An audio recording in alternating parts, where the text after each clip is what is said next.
Hi, this is Torin Talks, and today I'm going to be reviewing Game of Thrones Season 5, Episode number 7, The Gift.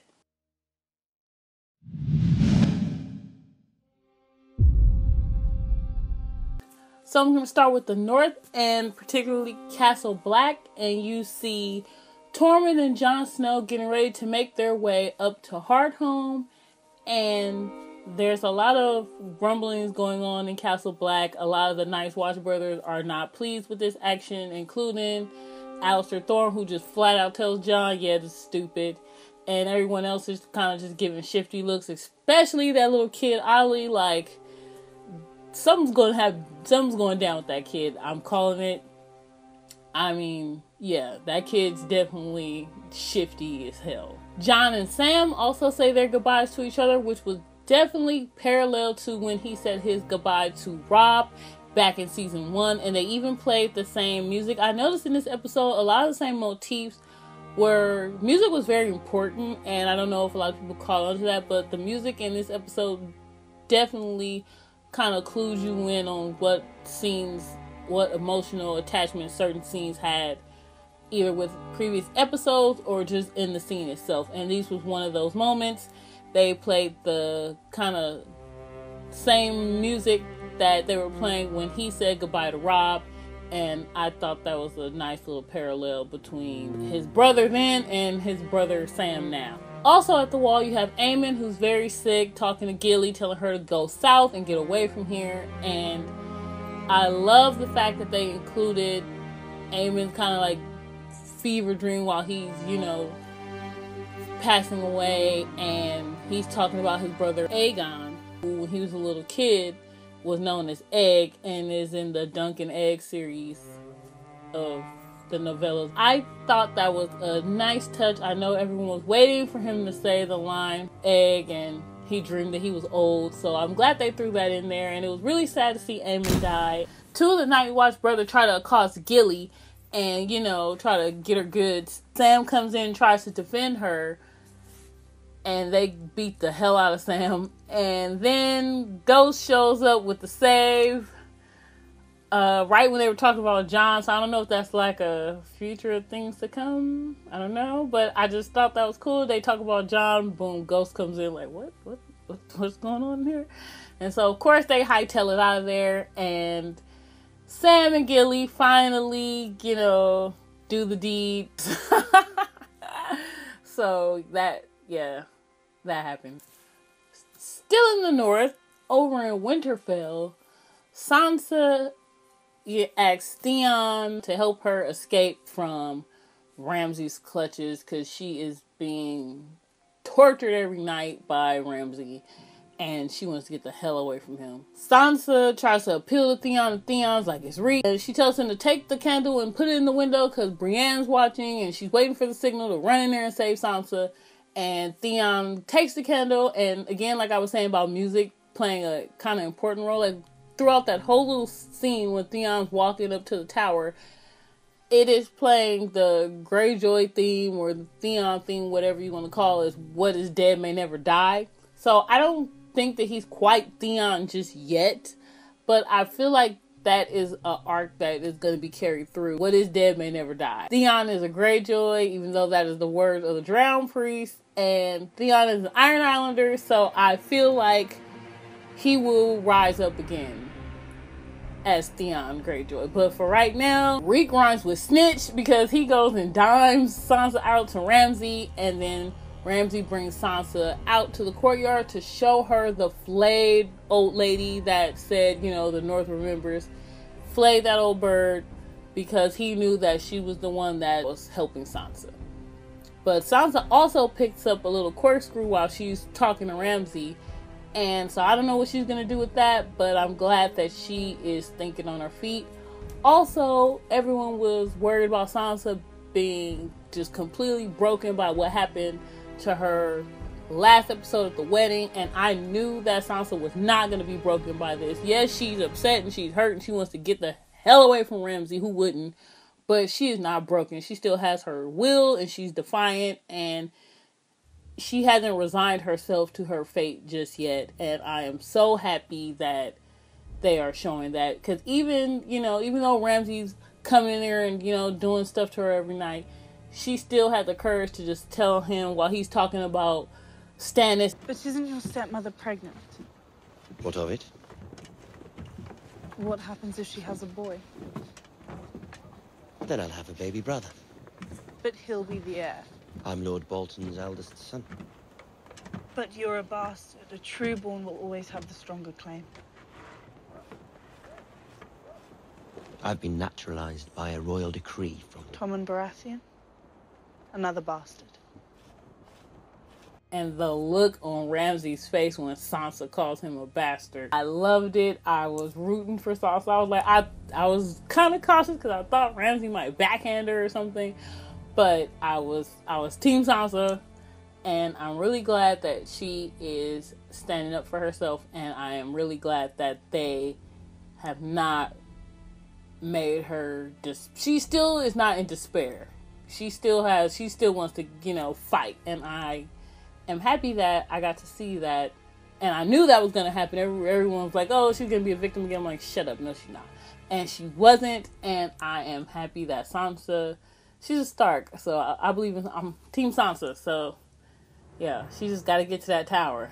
Just got to get there somehow. She's going to do it. Or Theon, one of them is going to come through. I do have to say, the scene where she confronts Theon in the room, I watched it like 3 or 4 times because the acting was so phenomenal. Sophie Turner, who plays Sansa Stark, and Alfie Allen, who plays Reek/Theon, were amazing. And like I said, Theon was not one of my favorite characters, not one of my favorite people, and every time he's on screen, I'm hooked now because the actor is just doing a perfect job with Theon, just so good. We head over to Stannis and company, also in the north, and like Ramsay said, they are suffering in the snow. Some horses have died, some people bailed because they can't deal with this shit. Davos comes to Stannis and tells him that they need to do something, go back to Castle Black and winter there, and then come attack, and Stannis is like, no, there is only forward. I am not going back. I've already retreated once. I'm not retreating again, no matter what happens, whether we go and win or we go and get defeated. We are headed forward. And so Davos knows at this point he can't, reason with Stannis, so he pieces out. Just, he leaves the tent. So him and Melisandre are talking, and he is starting to doubt her. He's like, I've trusted in you all these years, and this shit's still not going down. Like, what is the deal? And she's telling him he has to still believe. She's shown him the power of King's blood before with the Shadow Baby that killed Renly, and then with Gendry and using his blood and the leeches to bump off Robb Stark and Joffrey Baratheon in her mind.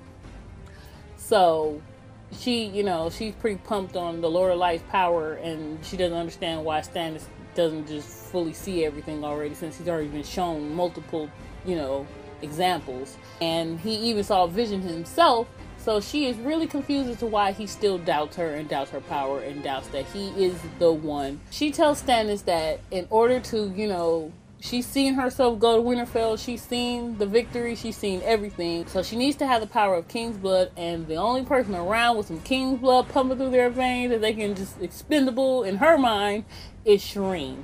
And I saw this coming. I predicted it. I said it right here. I'm going to put that little clip because I predicted that Melisandre was going to do something shifty. Shireen plus Melisandre is just a bad combination, and there's a reason why she was adamant about bringing her, so I am afraid for Shireen. I knew there was a reason that they brought Shireen from Dragonstone, so I called it. I knew that was going to happen. For Shireen. And Stannis wasn't having it. Stannis was not having the idea of sacrificing Shireen. He told Melisandre to get her ass out of the tent, and I think that was just crossing the line for Stannis, because we've already seen that he is a very cold, calculated person, but he really does care about Shireen. He really does love her, and this idea of sacrificing his own child is just beyond Stannis. He's not hearing it. He's not having any of that, at least not right now. So I don't know if she's gonna do it behind her back with Selyse, because we already seen Selyse hate Shireen anyway. And so I don't know if they're going to try to do something behind his back, or a situation is going to occur where Stannis is incapacitated and then she does it anyway. I don't know, but I feel like Melisandre is going to get her way. If she does something to Shireen, either Stannis or Davos is going to try to kill Melisandre. So then we go to Meereen, our next big place of action. And we have Jorah and Tyrion on the auction block, and they are being sold to some slavers to fight in the pits. And this guy is totally blowing all of Jorah's, fighting skills out of proportion. They're saying that he fought with Robert at the siege of Spike, and he had a flaming sword. While Jorah Mormont was at the siege of Pike, and he did fight alongside Robert Baratheon and won his knighthood that day. However, it was Thoros of Myr who had the flaming sword, and just all these little inaccuracies. Like they said, he killed Khal Drogo when he didn't. He killed a blood rider of Khal Drogo. So it was half truths, half lies, half I don't know.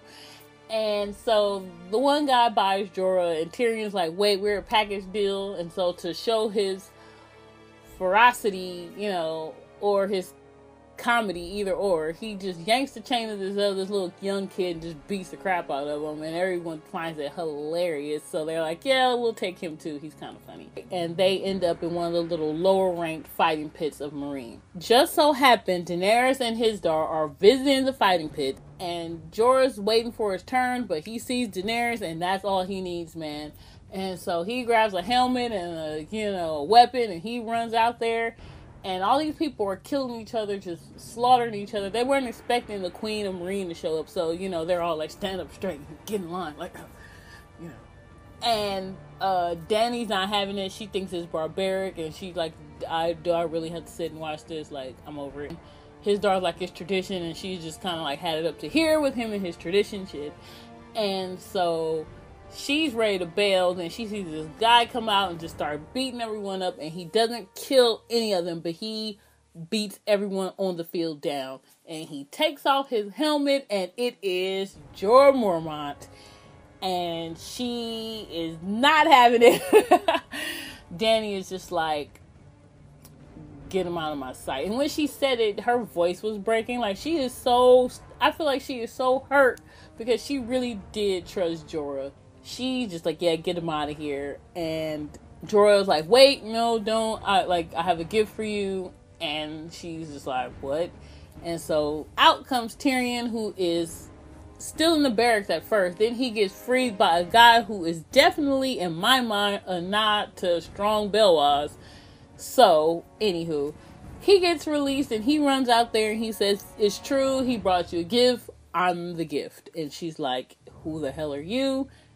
And he's like, I am Tyrion Lannister. And it was just kind of like, because I have been waiting, and a lot of people have been waiting for these two to meet for a long time. So it is so awesome that it is finally coming together. Like, some of the main players that are going to be main players in the end are colliding. In Meereen, Daenerys and Daario Naharis are in bed, and they're having a little conversation, and he is, kind of a little jealous that she's marrying Hizdahr, not really, but just a smidgen. The guy that's playing Daario, yeah. Yeah, if I was Dany, I'd be utilizing his services too, because yeah, he's pretty hot. So they're, talking, and he's telling her that she needs to gather all the wise masters together and kill them. To which Dany says she is not a butcher, and he says all rulers are either butchers or they are meat.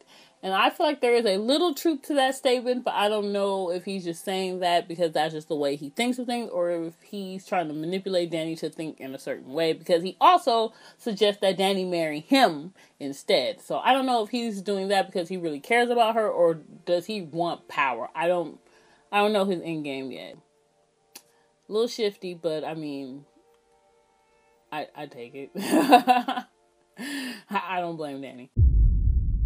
Then we get to our little scene in Dorne, and you have Jaime talking to Myrcella, and, he's telling her it's not safe in Dorne. You need to come back home.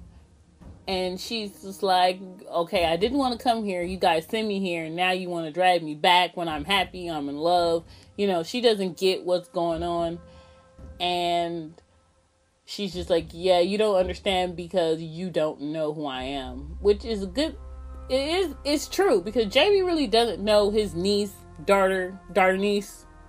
And he doesn't really know any of his children. I feel that Jaime more and more is kind of finding out that he doesn't really know the whole story or the truth of what goes on. You know, he's just listening to Cersei, and Cersei might not be telling the truth all the time. Cersei might not know what the hell she's talking about. You know, I wouldn't put it past Cersei to be the one to manufacture the threat just to get Jaime out of King's Landing so she could, you know, do all the stuff she's doing in King's Landing now. I would not be surprised if she manufactured that whole Dorne threat thing. But I think that it was Ilaria that sent that threat, but I'm not sure. Like I said, I don't put anything past Cersei, so hey.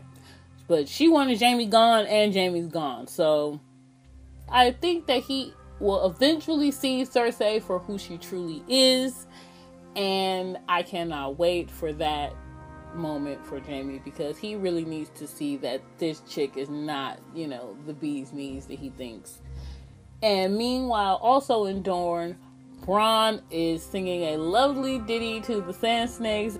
So I think Tyene is kind of feeling Bronn, and she asks him who is the sexiest woman in the whole wide world.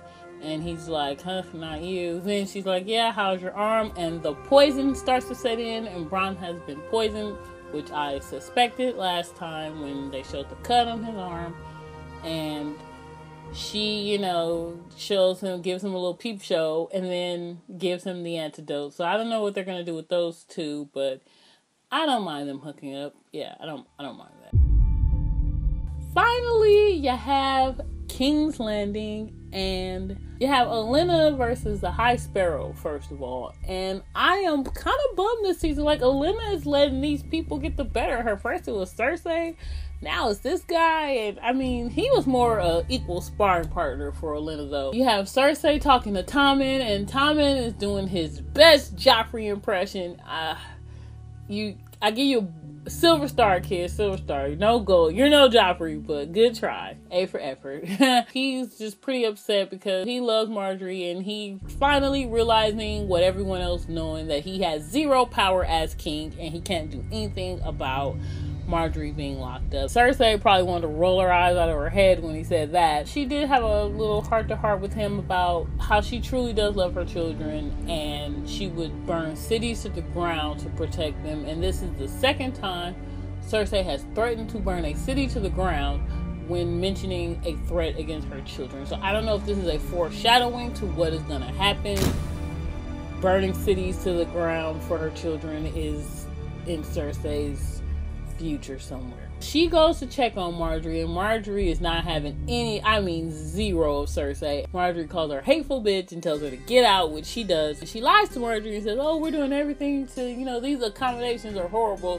Then she goes to the High Septon and she's like, oh, her accommodations are great. Like, Cersei is just patting herself all on the back. She's so happy with herself right now, and the fact that she has seemingly eliminated the Tyrells. Unbeknownst to her, Littlefinger has a conversation with Olenna, and Olenna is not happy. He's saying, yeah, Cersei called me down here and she asked me for something, and I couldn't lie to her. I had to tell her the truth. Like, she knew I knew the goods, and I had to give them to her, basically. And those goods were Oliver. She was telling Littlefinger, we're in this together. Like, House Tyrell goes down, guess what? You're coming down right with us. He tells Olenna that he's going to give her the same gift that he gave Cersei, which is a handsome young man. Cersei is speaking with the High Sparrow, and he is telling her that the Tyrell's finery and all their, you know, facade, all that will be stripped off of them. And then he comes to her and says, what are we going to find when we strip away all your finery? And she's kind of like, what? And so she's still smug. She's still, you know, high on herself. And then Lancel comes in the side with the High Sparrow, and her face just goes like, oh shit. They arrest Cersei, and she is kicking and screaming, throw her in the cell, and she tells one of the Septa, she says, you know, look at my face, because it will be the last thing you see before you die. And Cersei finally goes down for all her stuff, and it was satisfying, but I couldn't help but damn this show, because I couldn't help but root for Cersei. Like, yeah, I can't wait till Cersei gets out of here and like kills that bitch, you know? Like, I don't know. I'm really excited though to see what's gonna happen next week. You know, we're gonna have some trials or some confessions. I'm excited to see what's gonna happen with Jorah and Tyrion and Daenerys, all that, and then Sansa and Theon. Is she ever gonna get through this douche? This was one of the best episodes all season, and I am definitely looking forward to seeing what's gonna happen in the next episode. So yeah, this one was pretty good. Pretty good.